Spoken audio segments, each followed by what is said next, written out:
મહેસાણા જિલ્લાના વિસનગર શહેરની પારેખપોળમાં આવેલા શ્રી દ્વારકાધીશ પ્રભુની હવેલી ખાતે આજે તારીખ 26/2/2026 ફાગણ સુદ દશમને ગુરુવારે હોલી કે રસિયા ફૂલ ફાગ સંઘ ઉત્સવ સમગ્ર વૈષ્ણવ સમાજ દ્વારા ઉજવાયો હતો, જેમાં પરમ પૂજ્ય ગોસ્વામી 108 ડૉક્ટર શ્રી વાગીશકુમારજી મહારાજ શ્રી ઉપસ્થિત રહ્યા હતા।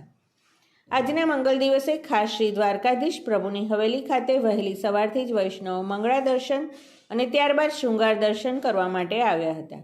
આજના આ હોલી કે રસિયા કાર્યક્રમમાં વડોદરાના શ્રી રાજેશભાઈ શાહના સુખવિલાસ વૃંદ દ્વારા આ અલૌકિક અવસરે કીર્તનની જોરદાર રમઝટ બોલાવી હતી, જેમાં વિસનગરના વૈષ્ણવો રાધે રાધેના નાદે રાસથી ઝૂમી ઉઠ્યા હતા।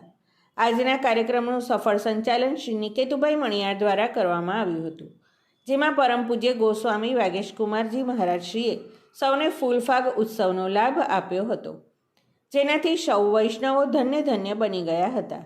આજના ઉત્સવને અનુરૂપ સંબોધન પરમ પૂજ્ય ગોસ્વામી વાગેશકુમારજી મહારાજશ્રીએ આપ્યું હતું। રિપોર્ટર પ્રકાશ સોની, વિસનગર।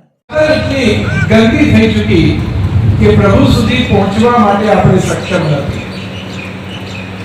હું ઘણીવાર પ્રવચનોમાં કહેતો હોઉં છું કે પુરુષો સ્ત્રીને બેસાડીને દર્શન કરવા આવે, પણ પુરુષ બહાર સ્કૂટર પર બેસીને મોબાઈલ રમતા હોય। ભક્તિ સંપ્રદાય માટેના સર્વશ્રેષ્ઠ દિવસો। રંગ આપણો ભૌતિક છે, પછી ગુલાલ હોય, અબીર હોય કે ફૂલ હોય, રંગ એ ભૌતિક છે, પણ વાત છે પ્રભુમાં રંગાવાની। અને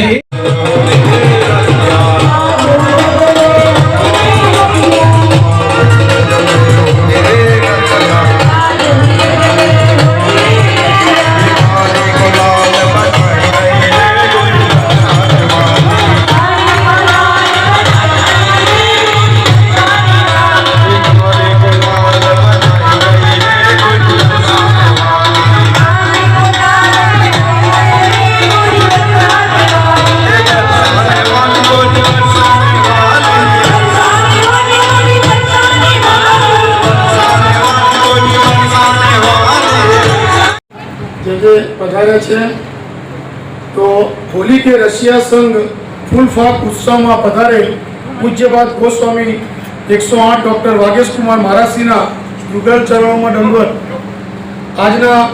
આજનો લાહો લીજીએ રે કાલ કોણે કીધી રે।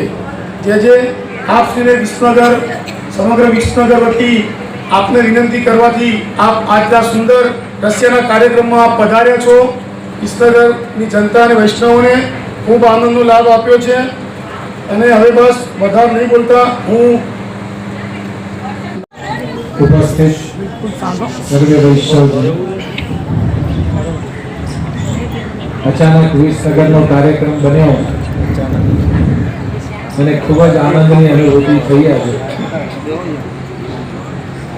હું હમણાં વિચારી રહ્યો હતો કે મંદિર જ્યારે ગામના પાદરે હતું અને મંદિર આજે પારેખપોળમાં આવ્યું, ત્યાં સુધીનો ઇતિહાસ આખો યાદ આવી રહ્યો। ખરેખર રસિયાનો આનંદ લીધા પછી પ્રવચન કરવું એ મને લાગે છે કે સૌથી વધારે મોટી સમસ્યા છે।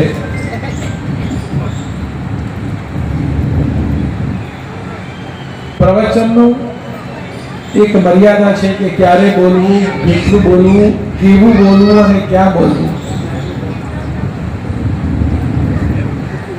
સંગીતનો જ્યારે આનંદ માણતા હોઈએ એ સમયમાં પ્રવચન કરવું મને યોગ્ય નથી લાગી રહ્યું। પણ પેલું ગુજરાતીમાં કહેવત છે કે બાવો છે તો બોલશે તો ખરો જ। એ ન્યાય પ્રમાણે હું આજના દિવસે એટલું જ કહીશ કે આ 40 દિવસ પ્રભુએ આપણને આપ્યા છે અને હજુ 3 થી 4 તારીખ સુધીનો આ કાર્યક્રમ રહેવાનો છે। આપ પ્રભુને લાડ લડાવો, આપ પ્રભુથી આનંદ કરો।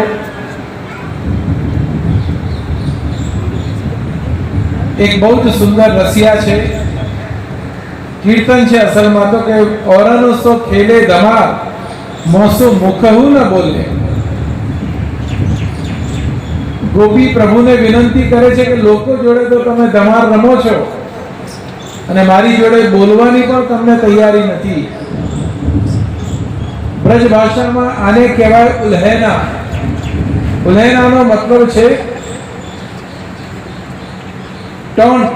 પ્રભુને ટોન્ટ મારે છે ગોપીઓ કે એની જોડે તો હમણાં બોલે અને અમારી જોડે કેમ નહીં. આવતાની સાથે મેં પણ એવું સાંભળ્યું કે મહેસાણ આવો તો વિસનગર કેમ નહીં. કૃષ્ણમ વંદે જગદગુરુ.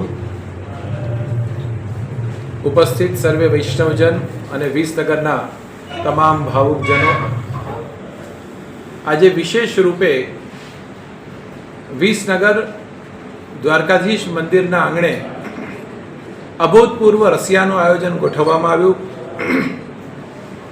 એ રસિયા જે ભગવાન કૃષ્ણના જીવન ઉપર વિભિન્ન પ્રકારના ભાવોને પ્રદર્શિત કરે અને શબ્દમાં બાંધીને અને સમાજ સુધી પહોંચાડે, એ રસિયાનું ગાન આજે વિસનગરમાં થવાનું છે. પણ વિશેષ રૂપે આ બ્રજભાષાના રસિયા, જેમાં બ્રજભક્તો ભગવાનને ઉલ્હેના આપે છે. બ્રજભાષામાં ઉલ્હેના શબ્દ જે છે એ ભગવાનને કહેવાની એક પદ્ધતિ છે. વાણીથી ન કહી શકે એને ગાઈને રસિયા દ્વારા પ્રભુ સુધી પહોંચાડવાનો ભાવ, એનું નામ છે રસિયા. જે કઈ હકીકતો બ્રજભક્તો સાથે બની છે એ બધી પ્રભુને અર્પણ કરવાનું કાર્ય એ આ રસિયાના માધ્યમથી થઈ રહ્યું છે. મને ખૂબ આનંદ છે કે તમામ ટ્રસ્ટી મંડળ અને વિસનગરના વૈષ્ણવજનોએ આ અભૂતપૂર્વ આયોજન અહીંયા નિર્ધારિત કરીને અનેક વૈષ્ણવોના મનને અને દિલને જીત્યા છે અને પ્રભુને પ્રસન્ન થાય એવું અભૂતપૂર્વ કાર્ય કર્યું છે. તો એ બધાને ખૂબ ખૂબ અભિનંદન અને શુભકામના પાઠવું.